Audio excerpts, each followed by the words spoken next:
What's up, everybody? Welcome back to The Elevator Life. Hey guys, hope you're having a good day. I'm not sure if all of you saw it on our Twitter, Facebook page, but we were featured on Blogcast FM this week. A very exciting feature for us, an interview for us about doing business in China. So go ahead and give that a listen if you haven't yet. It was very exciting for us because I remember 3 years ago looking up lifestyle blogs, online entrepreneurship blogs, and Serini was one of the first guys I ever saw on the internet actually making moves, and that was 3 years ago in 2010. And here we are being featured on his program, so that was really cool. Yeah, that was a really good feeling. It's cool to see the progress that's happening. Guys, don't think this is all crazy. My chair, he put me on a shorter chair today, so we're running at about the same height. He almost looks taller than me. I've tried sitting in that one. Too low, too short compared to him. I was at maybe his shoulder, so we had to switch it up. So. We'll let him have that day today. Yeah, it's pretty cool being up here, though. Anyway, guys, InterChina, we're going to open it up for applications for about another week.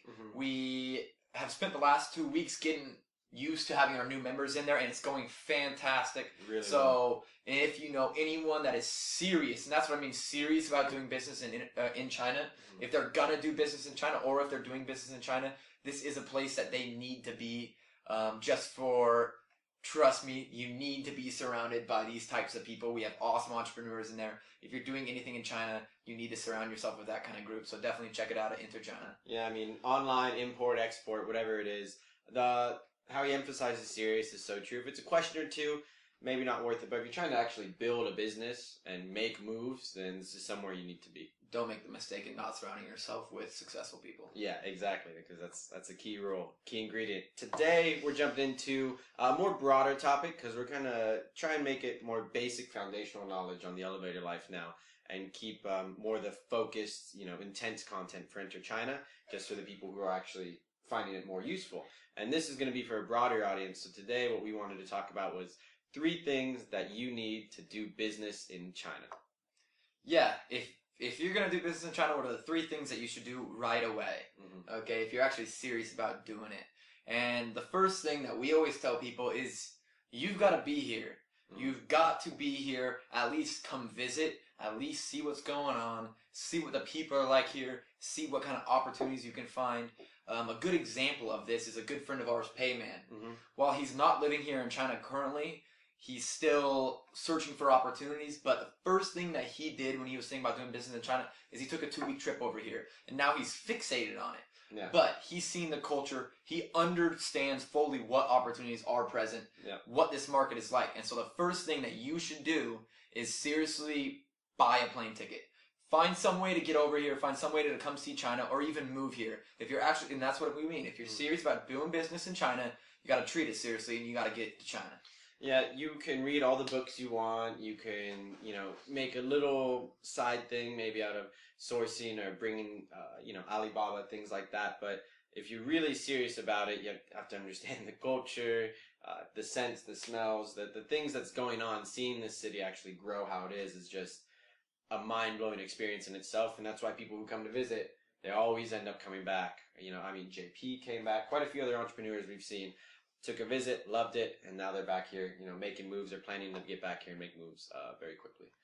I would also say this. Before reaching out and emailing people that are successful in other countries and offering to partner with them, that's why this is such an important, and that's why we listed it as the first one.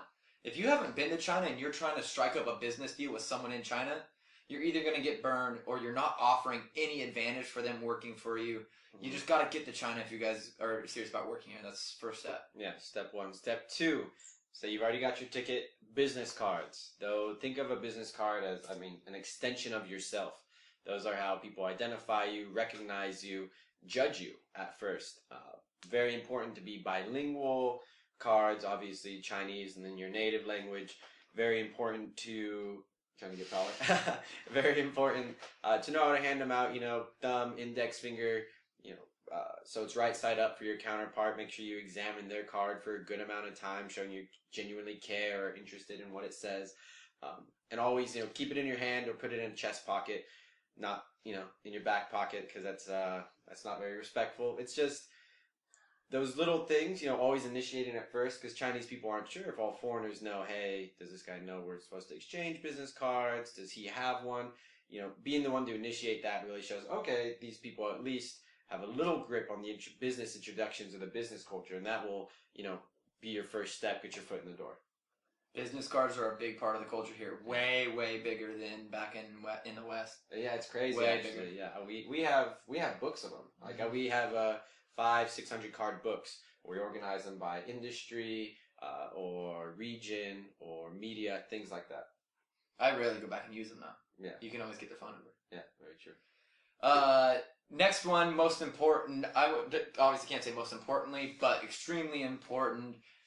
Laid back, rollover speed bumps attitude. You're gonna get here. Things are gonna happen. I forget who asked us the question, but it was like I actually got this question today. I do remember who did it, but they asked, "How long did it take you to really get out of that bogged down mode of China's difficult to do business in, all these things are happening, I don't understand the culture. How long did it take you to get through that?" Mm-hmm. It's extremely important to have a good attitude, guys, whenever you're going to be attacking a new marketplace like this that is going to create and bring you new challenges that you've never had to deal with on before. Yep. That is the only way you're going to make it through that and you're going to actually see the success is to have the can-do attitude, is to take hits like any good football NFL running back and keep going. Yeah. That's extremely essential when you're doing business here in China. Yeah, we say you have to have an open mind. A good sense of humor. It falls under that same umbrella. Just things are going to happen here that you wouldn't believe would happen in your wildest dreams. Mm-hmm. They still happen to us every day where it's just like, what was this person thinking to do this action? And we've just accepted it and gotten over the fact that different place, different rules, different ball game. You adjust as well as you can. And again, can-do attitude, just be persistent and keep moving forward. All right, guys, to sum it up, if you're going to do business in China, here are the first 3 things that you have to consider doing. Mm-hmm. Get a plane ticket. That sets you up for the start. That gets you in China. That gets you involved, meeting people, really able to launch a business. Number 2, business cards. Those are really important for meeting people, for networking, which is so important to building your business here. Number 3, a can-do, laid-back attitude, and that will set you up for long-term success here because a lot of the people that fail give up too early. They don't have that attitude, and they're beaten down. Yeah, it's really, real quick to add on to the end, it's really sad to see the people who just give up right before that finish line is reached. And everybody you see who stick it out, they found success in their own right, and they're happy with what they're doing, so that's the most important thing. So yeah, take care of those 3 things. You're on your way to becoming successful in China. Guys, finish lines are awesome. Yeah. Cross them more often. Yeah, definitely. Use that advice. Cheers, everyone. All right, later.